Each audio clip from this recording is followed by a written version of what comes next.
40 साल बीत गए और माना था शिव को गुरु 1974 में, 1974 में।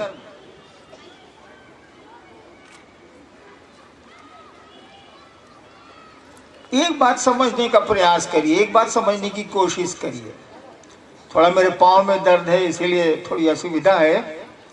कमबख्त जूते ने जला दिया है, जूता काटता था आज तक, मेरे पाँव को भी जूते ने जला दिया है। अंग्रेजी में इसको केमिकल बर्न कहते हैं, रिएक्शन हो गया।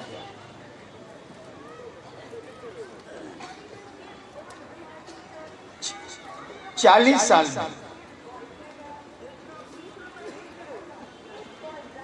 शिव को से गुरु के रूप में जुड़ने का जो क्रम चला,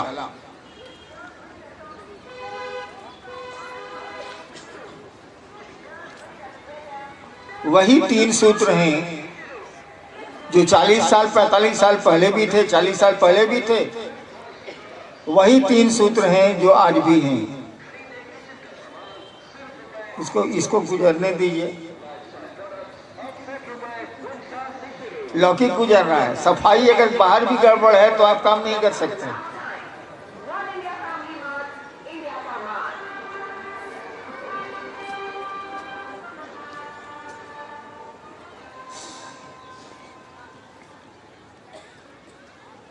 एक बात आप सोचिए कि एक बिहार प्रशासनिक सेवा का आदमी, यानी एक डिप्टी कलेक्टर, अपने मन से लोगों को ये कहना शुरू क्यों करता है कि आइए हम लोग भगवान शिव को अपना गुरु बनाएं? क्या कारण हो सकता है?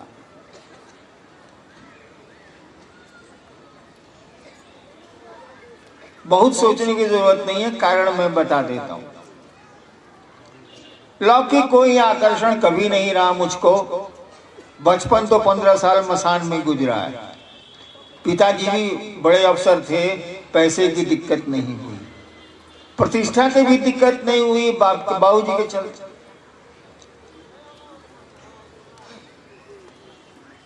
फिर क्यों मैंने शुरू किया कि आइए शिव को अपना गुरु बनाएं।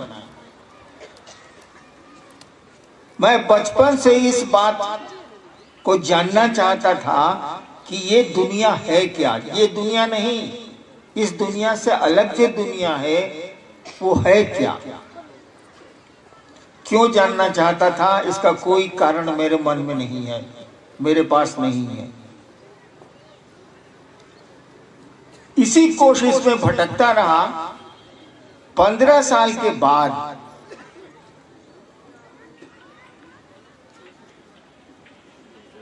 एक रात मैं एक श्मशान में बैठा था और मेरे मन में ख्याल आया। श्मशान में आदमी अकेले बैठता है, उससे न माहौल नहीं है। मेरे मन में ख्याल आया कि मैं फंस गया हूं। इन चीजों को जानने के सिलसिले में, ये प्रेत क्या है, ये भगवान क्या है, ये दुनिया क्या है, आदमी मर के कहां जाता है, आदमी पैदा क्यों होता है, यही सब मुझको लगा कि मैं उलझ गया हूं। पढ़ाई भी नहीं हुई, कोई काम भी नहीं हुआ, मैं उलझ गया। और इसी दुखी मन से मैं बैठा था रात के अंधेरे में श्मशान में। नदी भी थी। अचानक मेरे मन में एक ख्याल आया। इस मौसम में कहानियां सुनिए, ज्यादा अच्छा है। अचानक मेरे मन में ख्याल आया कि सभी गुरु कहते हैं कि गुरु भगवान होते हैं। सभी गुरुओं के बारे में कहा जाता है कि वे भगवान होते हैं। गुरु साक्षात परब्रह्म श्लोक दिया। मेरे मन में आया कि जब गुरु भगवान होते हैं तो ये भगवान गुरु काहे नहीं है? नहीं समझे? अरे गुरु भगवान होते हैं तो मेरे मन में आया कि भगवान गुरु क्यों नहीं होते? और मैंने भगवान को गुरु मान लिया उसी क्षण। क्या बहुत दुखी बैठा था। मैंने उसी क्षण भगवान को गुरु मान लिया। भगवान जिसको हम समझते थे, भगवान जिसको मैं समझता था, समझता नहीं था, सुना था। समझने और सुनने में अंतर होता। सुना था। मेरे पिताजी मेरी माँ को कहते थे भोजपुरी में के मलकिनी, महादेव के ईश्वर कहल जाला, महेश्वर कहल जाला। विद्वान आदमी थे, वो मेरे दिमाग में था। तो जैसे मैंने भगवान को अपना गुरु माना, ये भी दिमाग में आया कि भगवान तो शिव है। सुना था, उस पर मैंने गणित बना लिए, हिसाब बना लिए और शिव को मैंने गुरु बना लिया कि नहीं, अब से महादेव को गुरु बनाएंगे। और गुरु बनाकर 3 काम नहीं करेंगे। जैसे लौकिक जीवन में भी हम लोग कई बार धोखा खाए हैं, खास करके गाड़ी वाड़ी मोटरसाइकिल चलाने में। तो हम लोग नियम बनाए हुए हैं कि ये काम नहीं करना है, मोटरसाइकिल में अगला ब्रेक नहीं मारना है, जो फेंका जाएगा। तो हमने भी 3 शर्तें बनाई कि शिव को तो गुरु मान लिया, लेकिन 3 काम हम नहीं करेंगे। आपके लिए तो कोई शर्त नहीं है, शिव जब गुरु होते हैं तो सारी शर्तें खत्म हो जाती हैं। लेकिन मैंने शर्त बनाई थी। पहली शर्त मैंने बनाई कि महादेव आप अगर जो फोटो में दिखते हैं वैसा उतरिएगा, हम आपसे कुछ नहीं सीखेंगे। सम्मान तो सबका करना चाहिए, सीखेंगे नहीं कुछ, यानी आपको गुरु नहीं मानेंगे। दूसरी शर्त मैंने बनाई कि आदमी के रूप में आइएगा और कहिएगा कि हम ही महादेव हैं, हम आपसे कुछ नहीं सीखेंगे। और तीसरी शर्त मैंने बनाई कि अब आपको गुरु बना लिया, इसके पहले जो 15 साल किया है वो अब नहीं करेंगे। और नहीं किया भी, मैंने कुछ नहीं किया। उसके बाद शिव को गुरु बना लिया। शिव गुरु हो गया। अब तो मन ही ना, हमारा निर्णय होगा कि हम किसको बाप बनाएंगे, किसको बेटा बनाएंगे, हमारा निर्णय था। हमने शिव को गुरु बना लिया। अब महादेव का करेंगे, हमारा विषय थोड़ी है। 8 साल बीत गए। मैं सोचता था कि आदमी को तो गुरु बनाएंगे, ये गड़बड़ करेगा तो हल्ला करेंगे, पर्चा छापेंगे। ये गड़बड़ करेगा महादेव, तब क्या करेंगे? भारी मुश्किल है। क्या कि महादेव के खिलाफ बोलने जाएंगे बाजार में तो हम पिटा जाएंगे भारतवर्ष से। तो मैं किसी को नहीं कहता था कि मैंने शिव को अपना गुरु बनाया, किसी से नहीं बोलता।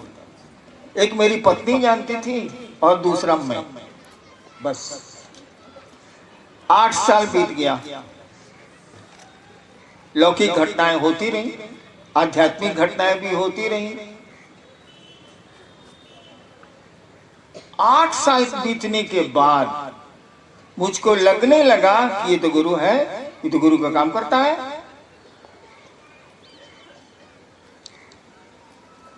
और ऐसा लगा कि इसके जैसा गुरु है ही नहीं। यानी अन्य लोगों को तो कुछ करना धरना भी पड़ता है गुरुओं को, इसको तो कुछ करना ही नहीं पड़ता। मैंने जो चाहा सो किया और बोलने से ही काम हो गया। कुछ करने की जरूरत ही नहीं थी, न नमस्कार करने की जरूरत थी, न महादेव से दया मांगने की जरूरत थी, कुछ था ही नहीं। और मैंने सोचा इतना बढ़िया गुरु, हम गुरु को जानते नहीं थे, हमको गुरु बनाया था। हम तो भगवान जान के उनको गुरु बनाया था, हमको थोड़ी मालूम था कि शिव गुरु है, हम नहीं जानते। लोगों को धीरे धीरे कहना शुरू किया कि तो गोदी में लड़का नगर में ढिढोरा हो रहा है भाई। शिव जो घर घर के बाबा हैं, चन्ना मामा सबके मामा, शिव घर घर के बाबा, उतना बढ़िया गुरु है, लोग कहाँ भटक रहे हैं। और मैंने कहना शुरू किया, मैंने शिव के लिए शिव चर्चा शुरू की थी, अपने लिए नहीं, लोगों के लिए नहीं। मैंने शिव के लिए शिव चर्चा शुरू की थी। इतना बढ़िया गुरु है, उसकी चर्चा होगी, लोग जुड़ेंगे, लोगों का मन सुगंधित हो जाएगा। इतना आदमी कष्ट में है, कुछ तो बचेगा। रास्ते तो खराब मिलेंगे ही मिलेंगे जिंदगी में, सवारी तो बदली जा सकती है ना भैया। आप खराब सड़कों पर ट्रैक्टर से जा रहे हो और उन्हीं खराब सड़कों पर आप बहुत अच्छी एम्फीबियन कार से जा रहे हो, दोनों के जर्क में अंतर तो होगा, धक्के में अंतर तो होगा। रास्ता तो मिलेगा ही मिलेगा, खराब जाना है तो रास्ता खराब मिलेगा, लेकिन सवारियां तो बदली जा सकती हैं। तो शिव से बढ़िया सवारी और कौन मिलेगी? और यही सोच के मैंने लोगों को शिव गुरु से जोड़ना शुरू किया। आज 40 साल के बाद क्या स्थिति है, जो मुझको लगता है, हो सकता है गलत लगता हो, आज 40 साल के बाद क्या स्थिति है। मैंने शिव से लोगों को जोड़ने की कोशिश की थी भैया, मैंने शिव से लोगों को जोड़ने की कोशिश की थी। आप दिख भी रहे हैं शिव से लोगों को जोड़ते हुए, लेकिन आप शिव से न जुड़ पाए हैं, न जोड़ पाए हैं। आप तो लोगों के शिष्य हो गए। चले थे शिव शिष्य बनने, चले थे शिव शिष्य बनाने लोगों को। अब तो मैं देख रहा हूं कि जितने लोग पुराने पुराने अमूमन हैं, वो तो लोगों के शिष्य हो गए, अब शिव के शिष्य वो नहीं रह गए हैं। क्यों ऐसा हुआ? इस पर भी तो विचार करना होगा। कोई भूखा है, ये शोर करने से तो काम नहीं चलेगा। कोई भूखा है, उसको भोजन की व्यवस्था करनी होगी। तो मैंने देखा कि मामला कहां फंसा है।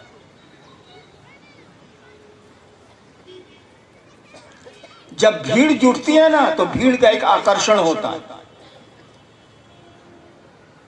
अकेला रहिए, 4 आदमी रहें, तब आकर्षण के बिंदु कम रहते हैं।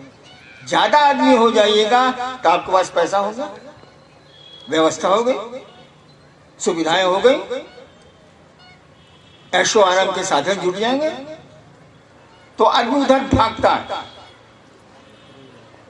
और भाग गए लोग। मैं तो माथा पीट के रह जाता हूं कि चले थे लोग शिव से बनने, चले भी शिव की ओर थोड़ी देर, उसके बाद क्षेत्रानुगामी हो गए। आपको पता हो या नहीं पता हो, मुझको खबर रहती है। इस संगोष्ठी के बारे में कुछ राज्यों में, कुछ जगहों पर जब कहा गया, फल्ला या भैया हमको बोलवे नहीं किए हैं रांची आने के लिए उस संगोष्ठी में, आप कौन है, फोन रखिए। मैं नाम नहीं लेना चाहूंगा। सीधा बात, मुख्यालय से फोन गया का फल्ला भैया तो कुछ बोलवे नहीं किए हैं, और उस जिले से लोग नहीं आए एक भी। कहीं फोन रखिए, माथा मत खाइए। वो भैया कहाँ बोले? क्या हुआ ये? आप शिव के लोग नहीं रह गए। जिसने जोड़ा है अपने से जोड़ दिया है, उसने आपको शिव से नहीं जोड़ने की कोशिश की है। आपका गुरु वो हो गया है, आपका क्षेत्र का नेता, जो भी शिव से नेता हो, वो आपका गुरु हो गया है। शिव आपके गुरु नहीं रहे। लानत है आपकी ऐसी शिव शिष्यता पर। अरे शिव को गुरु मानने चले थे, ये कुत्ता शेर के पीछे काहे घूम रहे हैं? अजीब स्थिति है।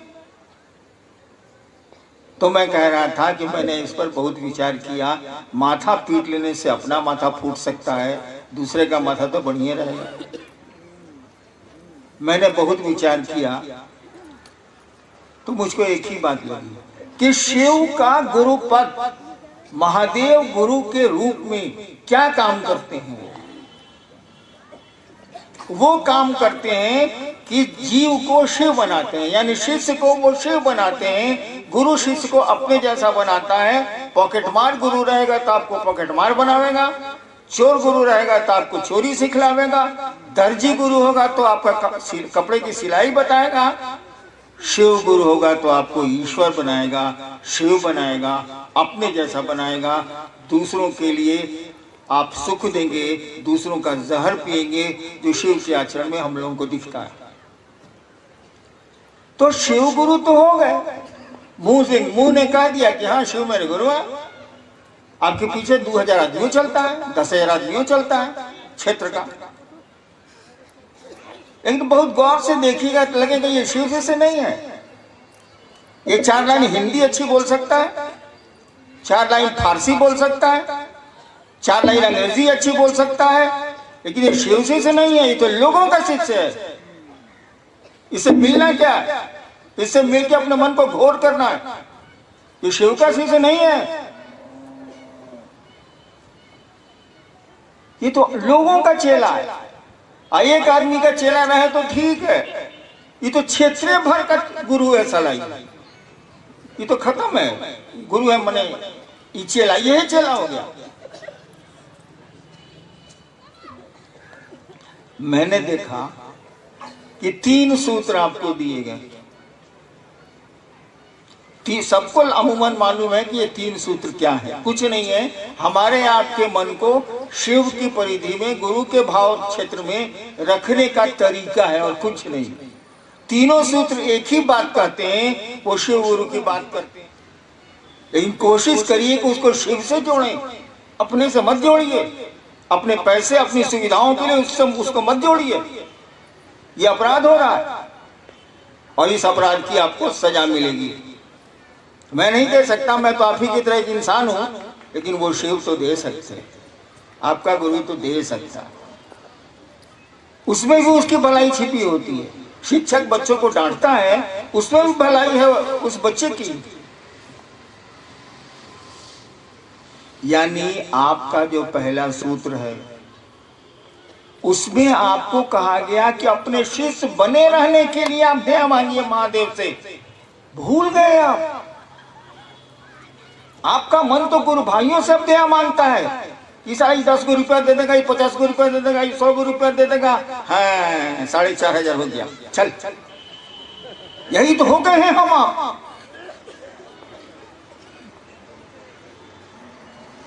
क्षेत्रानुगामी हो गए, शिव अनुगामी नहीं हुए। शिव के पीछे हम लोग नहीं चल पा रहे हैं, क्षेत्र के पीछे चल रहे हैं। ये मेरा क्षेत्र है, ये मेरा क्षेत्र है, ये हमारा गुट है, वो हमारा गुट है, ये हमारा खेमा है, वो हमारा खेमा है। इसको ठीक करिए, खेमा छोड़िए और शिव के भाव की परिधि में आइए। गुरु भाव की परिधि में हमको आपको आना चाहिए। और शिष्य होने के लिए कम से कम आप महादेव से दया तो मांगिए। बाकी काम के लिए तो दया मांगेंगे ही मांगेंगे आप।